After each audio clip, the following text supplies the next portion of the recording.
Hello friends, welcome to my channel. In this video I am going to discuss the essay of Liberty of Thought and Discussion by John Stuart Mill. So we will discuss the major points of the essay, right? You can read the essay by yourself. It's a long essay. So the main points are the crux of the essay. We will have a critical analysis of the essay as well. So let's begin. So, as the title indicates, is talk about freedom of speech, freedom of thought, discussion, right? Liberty. So he just Stuart. I just discuss his biography and writing style as well.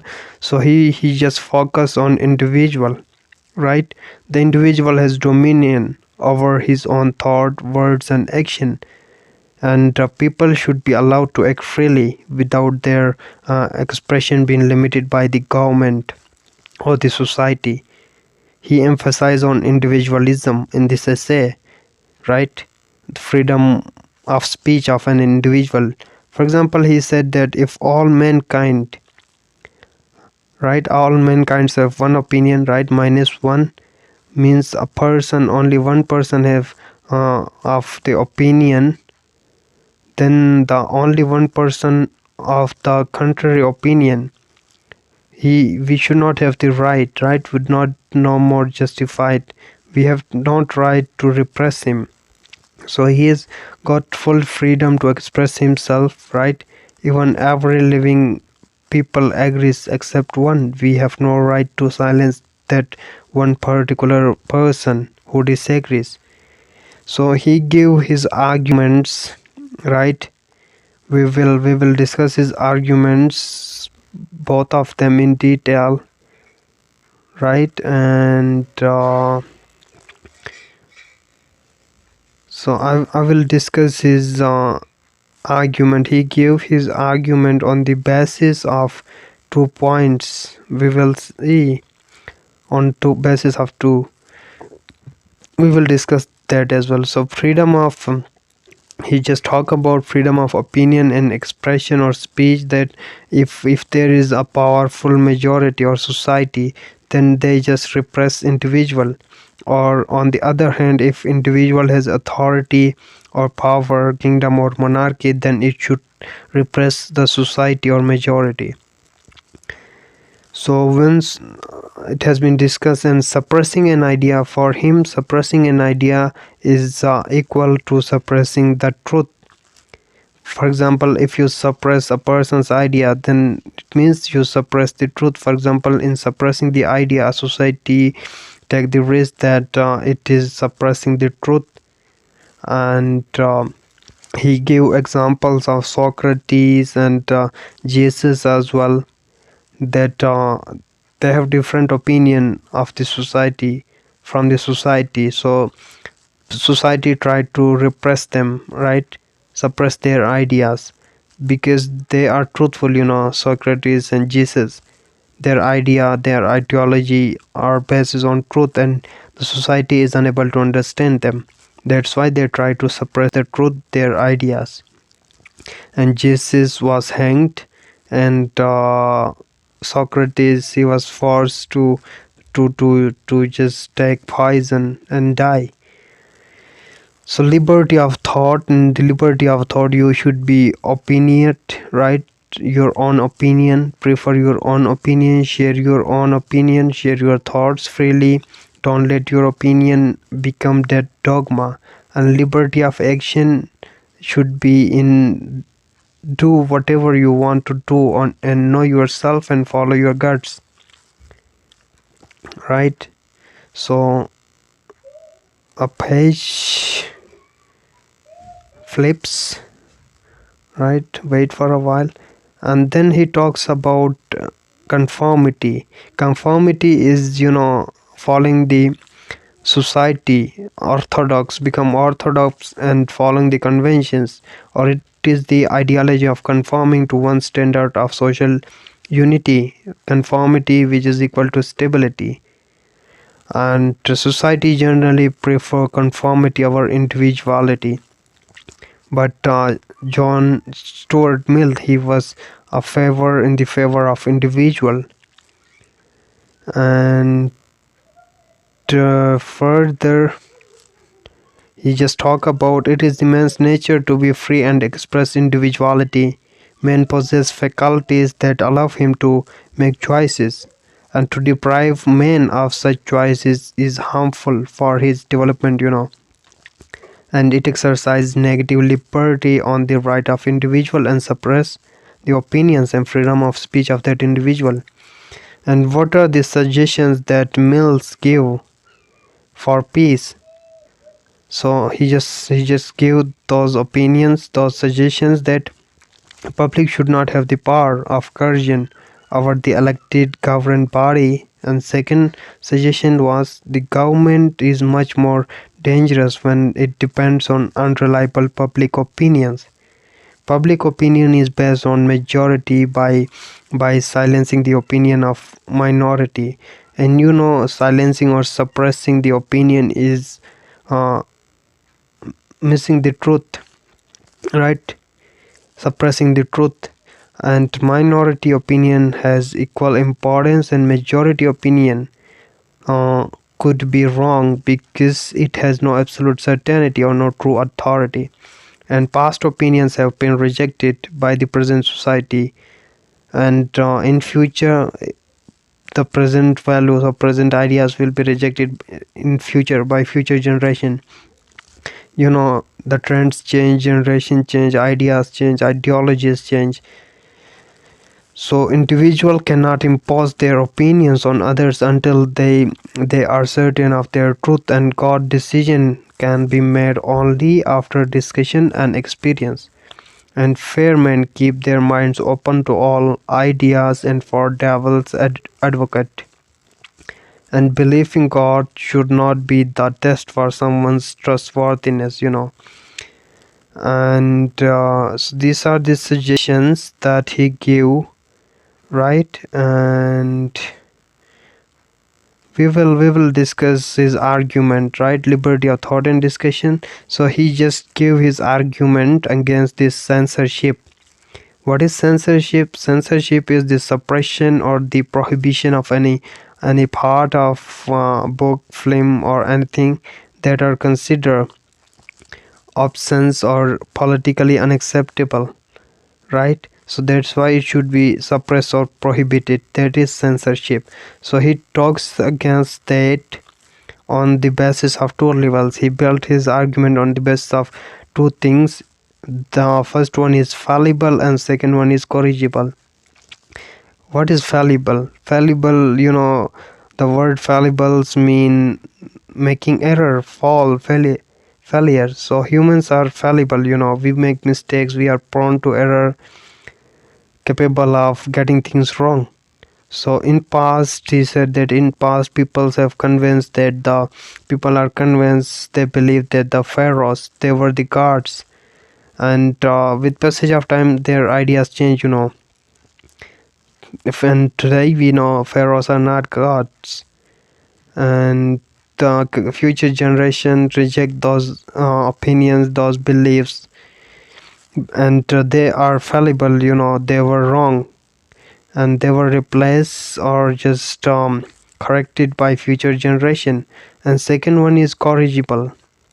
Corrigible mean correctable. And how we correct our thing ourselves by experience.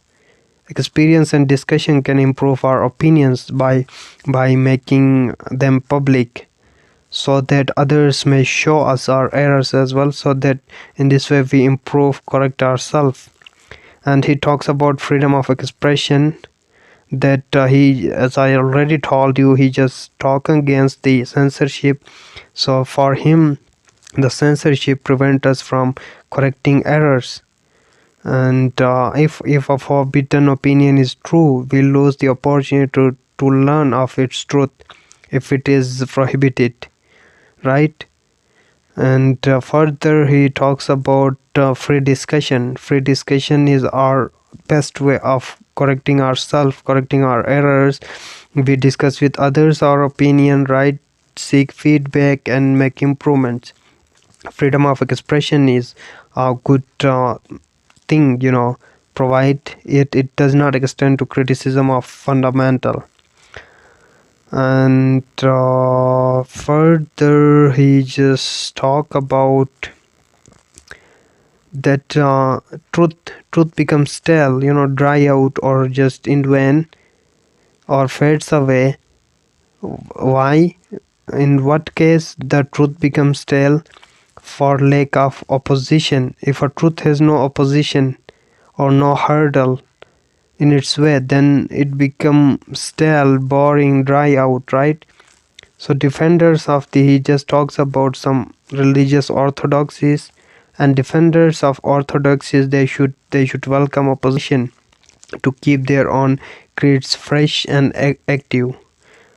And further important thing, Mills argue against legal protection from the offensive criticism on several grounds. For example, he talks about any vigorous and effective criticism, when passionately put, will seem intemperate to its target. We cannot outlaw criticism because it hurts. So here he talks about criticism. He just believes that criticism is good for us, for our benefit, for the betterment and improvement of us. Although it hurts, criticism sometimes hurts you, but it is good for you, for your improvement. And Mill's harm principle, he just discuss about harm principle. What is that harm principle? That the government may interfere with one person's liberty only to prevent harm to others. And just he claims that it is very very very difficult to prove that a cause or party has been misinterpreted, and he argues that all criticism to some degree is offensive. To make criticism is to make some sort of accusation. So some people believe that he is against that, and some orthodoxies or some uh, orthodox people, they just believe that criticism is offensive, they make accusation on you. And thirdly, he talks about Allah. So they just prefer law for what? Allah against offensive criticism would favor the politically powerful against the weak. So for Mills said that this law won't work because the politically powerful people, they just suppress the weak and use this law, corrupt it, right, in a corrupt way, in a foul way. So Mill is against such law. And further important thing is uh, yes, he just important thing, he give example of a speaker's corner, right, about freedom of speech. So he give example of speaker corners, which is located at Hyde Park, London. So it is a platform, right, where everyone has the right to stand on the box and speak. No ideas were tested there, no doctrines were examined, so you have freedom there. But there is one drawback or shortcoming of speaker's corner as well, that there is no opportunity for discussion, critical discussion, which plays a very important in correcting you. So the parliament, then he talks about parliament, law courts, and academic conferences. They all have the rules of procedures and evidence to prevent disputation from shutting each other down, lying, changing the subject, abusing each other, and poisoning the wells, right? And further, the page was flip up, sorry for that, right? His argument, we were discussing his argument and speaker's corner and weakness of speaker's corner as well.